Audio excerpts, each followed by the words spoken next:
Oi pessoal, tudo bom? Voltamos para a última parte da nossa aula sobre fenômenos climáticos e interferência humana. Nessa aula nós vamos falar sobre inversão térmica, sobre chuva ácida e destruição da camada de ozônio.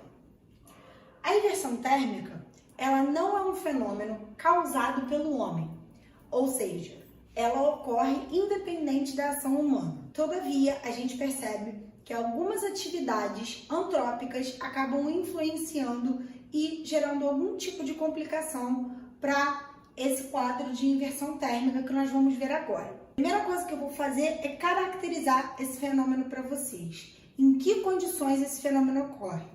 Ele ocorre geralmente no final da madrugada e no início da manhã, de noites frias ou noites de inverno. Ah, Mirelle, mas necessariamente uma noite de inverno não é uma noite fria? Sim, mas se a gente está falando de um momento atípico em que uma frente fria entra no território, essa inversão térmica também pode acabar acontecendo. Uma informação importante sobre ela é que ela não vai ter uma duração muito extensa.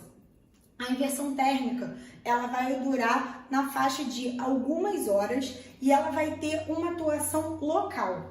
Geralmente, a bibliografia associa esse fenômeno a regiões de fundo de vale, onde o ar ele vai ter mais dificuldade para sair e se deslocar. Qual é o ambiente favorável para esse fenômeno da inversão térmica? As grandes cidades. Por quê? Porque a inversão térmica ela vai ser um momento em que o ar ele vai ficar estagnado. As camadas de ar elas vão deixar de se dispersar, de se movimentar. E isso vai acontecer nos grandes centros urbanos porque a gente vai perceber que neles existem áreas construídas, desmatadas e impermeabilizadas, que vão favorecer o aumento das temperaturas durante o dia, mas também a redução muito rápida dessa temperatura à noite por conta do baixo calor específico do asfalto e do concreto que, enfim, que fazem parte da estrutura da cidade. Antes de eu explicar para vocês como a inversão térmica funciona, vocês precisam entender como é a condição de funcionamento normal da atmosfera. Esse é o esquema. Aqui nós temos uma cidade, a representação de uma cidade, e aqui eu dividi o ar basicamente em 3 camadas. Bem próximo da superfície terrestre nós temos uma camada de ar quente, acima dela nós temos uma camada de ar frio e vocês percebem que conforme a altitude aumenta, a temperatura vai caindo. Assim, pessoal, vocês precisam saber que esse ar quente ele é menos denso, porque as moléculas ficam mais agitadas, logo mais espaçadas. Isso faz com que esse ar fique mais leve. Quando ele fica mais leve, ele ascende, ele sobe.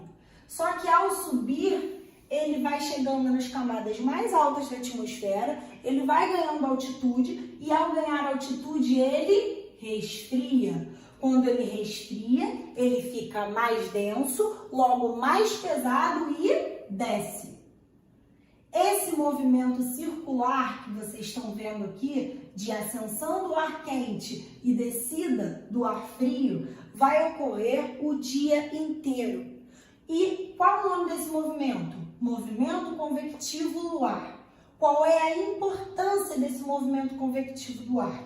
Vocês estão vendo que aqui tem uma indústria? Ou a tentativa de uma? Vocês estão vendo que aqui tem um carro? Essa indústria, esse carro e todo o funcionamento da cidade vão liberar partículas poluentes. Vocês lembram que a gente já falou disso? Então, essas partículas poluentes, se não houvesse esse movimento de dispersão do ar próximo à superfície terrestre, elas ficariam retidas aqui, concentradas aqui. E nós estamos vivendo nessa porção e respiraríamos esse ar extremamente carregado. Assim, esse movimento convectivo do ar pega essas partículas poluentes, dispersa elas nas camadas mais altas da atmosfera e devolve um ar mais limpo para a gente respirar. Legal, né? Só que no momento da inversão térmica ocorre uma situação diferente dessa. Vocês estão vendo que aqui o ar frio está embaixo e o ar quente está em cima? Por que isso acontece? Porque a gente está falando de uma noite fria. Então, durante a noite, a atmosfera vai perdendo calor e ela fica toda resfriada. Conforme vai chegando próximo do amanhecer do dia, que o sol vai nascendo, a atmosfera vai sendo aquecida de forma desigual.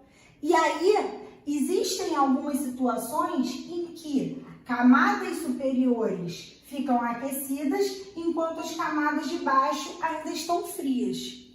Quando o ar quente fica em cima e o ar frio fica embaixo, o mais leve está por cima, o mais pesado está por baixo. A atmosfera encontrou o que aqui, gente? Equilíbrio. Quando ela encontra o equilíbrio, ela estagna. E ao estagnar, esse movimento convectivo do ar ele fica interrompido. Consequentemente, ocorre o que a gente chama de inversão térmica. Assim, essas partículas poluentes que eu havia comentado com vocês, elas vão ficar concentradas próximas à superfície, num efeito que a gente chama de efeito tampão, como se essa camada de ar quente impedisse a camada de ar fria de subir, tá? E aí, pessoal, essa estagnação do ar vai formar um smog, que é uma nuvem acinzentada, carregada de poluição, e nós respiramos essa poluição. Mas fiquem tranquilos, porque, como eu disse, isso só dura algumas horas. E logo em seguida, o dia amanhece, o sol começa a irradiar calor constantemente, a superfície terrestre vai se aquecendo e essa situação de inversão térmica ela se desfaz, voltando à condição normal da atmosfera. Então, vamos agora para a chuva ácida. Primeira coisa que vocês precisam saber é que toda chuva é ácida. O pH da chuva é de aproximadamente 5,6.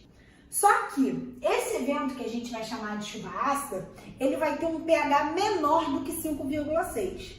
Ou seja, vai ser mais ácido do que teoricamente já deveria ser. E aí, isso vai ocorrer por quê? Porque nos grandes centros urbanos ocorrem atividades principalmente relacionadas à queima de combustíveis fósseis, como petróleo, carvão mineral e gás natural. Esses combustíveis fósseis vão emitir algumas partículas e alguns gases para a atmosfera que vão reagir com a molécula d'água, fazendo com que o pH da chuva fique mais baixo do que o normal. Quais são os principais elementos envolvidos nesse processo? Sou professora de geografia, então essa não é muito a minha área. Mas eu posso falar para vocês, em linhas gerais, o dióxido de nitrogênio, ao passar por reações químicas na atmosfera, ele vai formar o ácido nítrico. Assim como o dióxido de enxofre vai passar por reações químicas, vai formar o ácido sulfúrico e esses dois vão fazer com que haja uma queda do pH da chuva. O que é mais cobrado no vestibular a respeito desse assunto? As consequências disso. Quais são as principais consequências da chuva ácida? A gente pode falar da alteração da composição química dos solos e da água, certo? Porque quando chove, acontece o processo de infiltração, isso vai mexer com o pH do solo e nesse processo de infiltração, a água vai encontrar o lençol freático, que é aquela água subterrânea, aquela que passa embaixo da terra, também vai cair sobre os rios, vai cair sobre os lagos e isso vai influenciar no pH dessa água. Inclusive, gente, em algumas regiões que sofrem de forma intensificada com esse fenômeno da chuva ácida, nós podemos ver fenômenos chamados desertos líquidos, que são lagos que, a princípio, eles são muito limpos, eles são cristalinos, mas eles não suportam nenhum tipo de vida, porque o pH da água deles é muito baixo, tá? Podemos ver isso principalmente no hemisfério norte, por exemplo, no Canadá. Se o solo fica comprometido e a água também, isso vai interferir na vegetação, tanto na vegetação nativa quanto nas colheitas, nas safras agrícolas. E aí a gente tem queda das folhas, pode ter inclusive a perda total da vegetação. Esses dois elementos são os mais abordados no Enem: a perda de patrimônios históricos e a corrosão de metais. Com a constância da chuva ácida, ela vai reagir com os monumentos, fazendo com que eles entrem em corrosão ou, dependendo do material, com que eles acabem se dissolvendo. Se o material for de calcário, a gente vai ver uma dissolução dele. Por fim, gente, nós chegamos no último fenômeno, que é a destruição da camada de ozônio. Ozônio O3. A camada de ozônio, como nós já vimos na aula passada, ela fica na estratosfera. Qual a importância dessa camada? Ela vai servir como um filtro natural contra os raios UVs, ultravioleta. O que são esses raios? São raios muito intensos com capacidade de alterar a reprodução das nossas células, principalmente das células da nossa pele. Dessa forma, a incidência desses raios sobre a gente pode causar melanoma, por exemplo, que é um tipo de câncer de pele. Então, esses raios eles são prejudiciais à saúde humana. Mas de onde vem o buraco na camada de ozônio, que é o que tanto preocupa? No final da década de 80, os cientistas começaram a perceber que essa camada estava afinando e que em algumas partes do planeta existiam buracos nela, como por exemplo sobre a Antártida. Ninguém nunca conseguiu explicar por que o buraco era maior, já que a densidade demográfica lá é tão baixa. O fato é que existia um elemento químico que combinava com o ozônio e desagregava sua molécula. Consequentemente, afinava a camada e a destruía. Que elemento é esse? O CFC, clorofluorcarbono. Onde a gente encontra esse CFC? Ele é usado como fluido nas geladeiras, nos refrigeradores, nos ar-condicionados. A gente encontra eles nos aerosóis e encontra eles em espumas plásticas. Dessa maneira, começou a haver uma pressão internacional para que houvesse uma mudança nos bens de consumo duráveis, de maneira que essa nova remessa de produção não contasse com os CFCs na sua composição, para que assim a camada de ozônio pudesse se regenerar. Existe uma teoria da conspiração que fala que essa história de camada de ozônio é mentira, porque na verdade isso foi uma forma que as indústrias de bens de consumo duráveis conseguiram aumentar o seu consumo. Mas, gente, a nível de vestibular, isso daqui é verdade, tá certo? Atualmente, a gente fala que esse problema da camada de ozônio, ele já foi bastante atenuado, ou seja, bastante diminuído, por conta da redução da emissão desses CFCs, tá bem? Então é isso, galera. Finalizamos por aqui nossa aula. Até a próxima. Se cuidem!